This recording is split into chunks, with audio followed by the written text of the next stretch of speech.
Salam damai sejahtera saudara-saudariku terkasih dalam Kristus Yesus. Pada kesempatan yang indah ini, kita akan bahas tema ketiga APP 2021. Persaudaraan dalam alam ciptaan. Seperti telah kita dengar pada pertemuan kedua, sesama kita itu bukan hanya orang-orang yang sama dengan kita, tetapi semua orang di sekeliling kita, bahkan juga semua orang di seluruh dunia. Karena mereka semua adalah ciptaan Tuhan yang diciptakan seturut gambar dan rupa Allah. Maka pada tema ketiga ini kita diajak untuk memperluas persaudaraan kita dalam alam ciptaan. Alam semesta ini pun ciptaan Allah yang semuanya diciptakan Tuhan dengan baik dan sempurna. Allah punya rencana untuk semua ciptaannya. Kita sebagai manusia diajak untuk dapat hidup berdampingan dan merawatnya. Paus Fransiskus dalam ensiklik Laudato Si yang berarti puji bagimu menjelaskan bahwa kerusakan yang terus-menerus oleh manusia terhadap lingkungan sebagai suatu tanda kecil dari krisis etika, budaya, dan spiritual. Solusinya menurut Paus membutuhkan pengorbanan dan revolusi budaya di seluruh dunia. Untuk itu, Paus mengajak kita semua untuk dapat merawat bumi. Saya juga pernah baca dalam situs Mongabay, situs berita lingkungan, Peter Daszak, ahli ekologi, presiden dari EcoHealth, pernah mengatakan setiap penyakit yang muncul dalam 30 sampai 40 tahun terakhir ini terjadi sebagai akibat dari perambahan ke tanah liar dan perubahan demografi. Seperti AIDS masuk ke manusia dari simpanse ketika berburu daging di Afrika, membunuh dan membantai mereka. Avian influenza melalui burung, Ebola dari monyet dan simpanse, dan sekarang corona juga dikatakan melalui binatang juga seperti kelelawar dan lain sebagainya. Di sini dapat dikatakan banyak penyakit menular yang timbul akibat ketidakseimbangan ekosistem. Manusia yang juga adalah ciptaan Allah merasa lebih hebat dari makhluk ciptaan lainnya, membuatnya merasa lebih berkuasa, ingin mengendalikan, mengeksploitasi, serta memanipulasi sumber-sumber kehidupan dan dengan serakah tanpa batas melanggar relasi dan integritas ekosistem. Memang Kejadian 1 ayat 26 mengatakan berkuasa atas ikan-ikan di laut, burung-burung di udara, dan atas ternak dan atas seluruh bumi dan atas segala binatang melata yang merayap di bumi. Bahkan ayat 28 menambahkan dengan kata taklukkanlah. Namun berkuasa dan menaklukkan yang seperti apa? Tentunya berkuasa dan menaklukkan yang bertanggung jawab. Kita tahu yang berkuasa biasanya seorang raja. Raja yang baik tentunya dia berkuasa dan rakyatnya semua menaatinya dan mereka takluk pada rajanya. Namun raja yang berkuasa perlu dengan penuh tanggung jawab dan kasih untuk memelihara keseimbangan dari tatanan kehidupan dari pemerintahannya bila ingin langgeng kekuasaannya. Tadi dikatakan manusia mengeksploitasi dan memanipulasi sumber-sumber kehidupan, dalam hal ini alam, karena keserakahan. Keserakahan yang dipicu oleh kekhawatiran seperti khawatir hidup susah, khawatir gagal, khawatir tidak kaya, khawatir tidak sukses, khawatir kurang dihargai, dan khawatir lainnya. Bacaan kitab suci diambil dari Matius 6 ayat 25 sampai dengan 28. Karena itu aku berkata kepadamu, janganlah khawatir akan hidupmu, akan apa yang hendak kamu makan dan minum.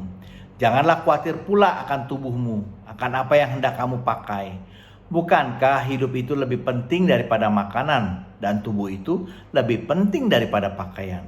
Pandanglah burung-burung di langit yang tidak menabur dan tidak menuai dan tidak mengumpulkan bekal dalam lumbung, namun diberi makan oleh Bapamu yang di surga. Bukankah kamu jauh melebihi burung-burung itu? Siapakah di antara kamu yang karena kekhawatirannya dapat menambah sehasta saja pada jalan hidupnya?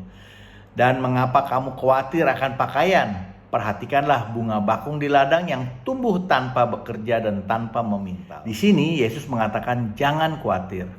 Kenapa manusia khawatir? Seperti telah tadi kita katakan, kekhawatiran timbul biasanya karena ada keraguan, akibat ketidakpastian dan kurang percayaan. Dari rasa kurang percaya ini manusia merasa tidak aman dan tidak yakin akan masa depannya, yang memicu rasa serakah untuk menguasai dan mengeksploitasi alam ciptaan dengan semena-mena tanpa rasa tanggung jawab demi kepentingan pribadi. Seseorang dipanggil Kristen karena dia mengikuti Kristus, percaya dan mengimani Kristus. Sebagai orang yang percaya dan mengimani Kristus, seyogianya kita meneladani dia. Kita diajak untuk selalu berserah kepadanya, serta menjaga relasi baik secara vertikal maupun horizontal dengan sesama dan seluruh alam ciptaan.